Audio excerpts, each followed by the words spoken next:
कठिन परिश्रम और निष्ठा थिले निश्चय सफलता मिले।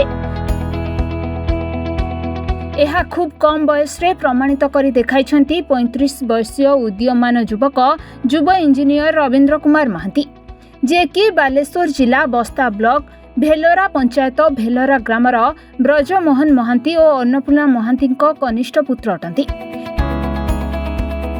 गोटिए निपट मफसल रे साधारण परिवार रे जन्म होई अभाव अनाटन भितरे गाँ स्कूल रु पाठ पढ़ा आरंभ करी आईआईटी खड़गपुर रु पर्यायक्रमे एमटेक और पीएचडी हासिल परे स्वीडेन रे रिसर्च सारी एबे दिल्ली आईआईटी रे सरकारी प्रोफेसर भाबे कार्यरत अछंती, जहा पई अंचलवासी बेस खुशी थिबा सहित गर्व अनुभव करछंती। एही अवसर रे भेलोरा यंगस्टार क्लब पक्षरु युव इंजीनियर डॉक्टर रवींद्र कुमार महांती को मानपत्र उत्तरीय पुष्पगुच्छ दे संबर्धित करा जायथिला, जहाँकि युवपीढ़ी ग्रामांचल रे अभाव अनटन भितरे पाठ पढ़ुथिबा छात्र छात्री उत्साहित करने सहित प्रेरणा जोगाइब बोली अतिथि माने मत व्यक्त करथिले। गौरीशंकर जेना यंगस्टार क्लब रो सभापति अछि।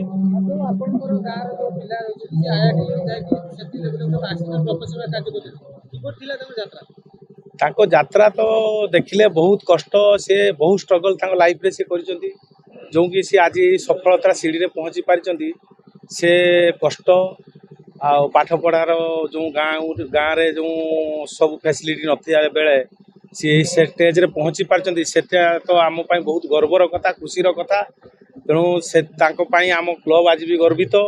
आम मार्केट रे भी समस्त सहित परिचित सृष्टि गोटे करिपारिछि। से सान भाईटा आम बहुत भल पाऊ, भल पिला। तेणु शुभकामना आम ये करुचु। से आगामी दिन में भी बेग्यर न दे सब माड़िकी चल, आम तुम सांगे अच्छु। एति आम कामना एमटेक कोर्स कला मुझे पीएचडी पुणी कंटिन्यू कली। और पीएचडी मोर टॉपिक था protection and fall location of DC microgrid, जोटा कि अपकमिंग एरिया माने बोला हमें नेक्स्ट 10 इयर्स में देखा पाइबा more and more DC microgrid in our system. So सेडी पीएचडी कंप्लीट कला परे मु गोटे आरएनडी कंपनी रे बेंगलुरु जॉइन करथिले। और सेडी 6 मास काम कला परे पुणी मु गोटे ऑफर पाइली स्वीडन रु, जोटा कि माने इलेक्ट्रिक पावर सिस्टम विषय रिसर्च करिया पई। और सेठी जाई कि मु 2018 रे जॉइन करथिली, 2021 जाई थिली। और तो सेठू आसला परे पुणी इंडिया को मोर माने सेठी ऑफर मिलुतला। बट मु बहुत स्ट्रांगली मु बिलीव करथिली कि मु जाउची माने इंडिया को पुणी फेरी कि एटलीस्ट हम सही सेमानकर सिस्टम सामने केमति काम करछन कोन कोन सेटा में इंडिया रे इंप्लीमेंट करिया पई ट्राई करिवि। लास्ट मे 2023 रे मु जॉइन करछि आईआईटी दिल्ली रे एज असिस्टेंट प्रोफेसर।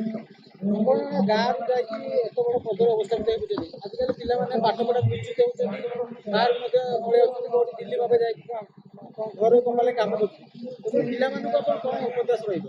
नहीं, उपदेश बहुत सिंपल रहिबो। मो कहते कि हम गाँव रो भी शिक्षा पद्धति किसी खराब नुहे, माने एटा भी कोनसी सेंट्रल माने सेंट्रल इंग्लिश मीडियम स्कूल ठू भी किसी कम नुहे। आम मान को एठी जो शिक्षा मिलती है हमको जो फंडामेंटल कांसेप्ट गुड़ा पढ़ा जाए, जो मौलिक आधार जो आम शिखु सेटा डेफिनेटली माने हायर स्टडी रे बहुत हेल्प करे। एज वेल एज हमको माने जो नुआ नुआ टेक्नोलॉजी अछि ताको भी माने बुझिया पई भी बहुत हेल्प करे। तो मते लागुची माने गाँव रो शिक्षा किसी खराब न माने टिके मे भी पेरेंट्स माने टिके हेयर हवा दरकार ताको पिला माने पढुछन कि नै कि आम टाइम रे हम बापा माने एटलीस्ट से न जानी पारे भी से पचास क्लास में कौन पढ़ाला से टाइम रोते। मतलब जी गाँ शिक्षा भी मो हिसाब से किसी खराब नुह। गाँ शिक्षा मैंने मुझे गाँव पढ़ी मत तो मैं मोर एक्सपीरियंस कहूँ कि सब जिन गुड़ा हायर स्टडी भी पढ़ुचु।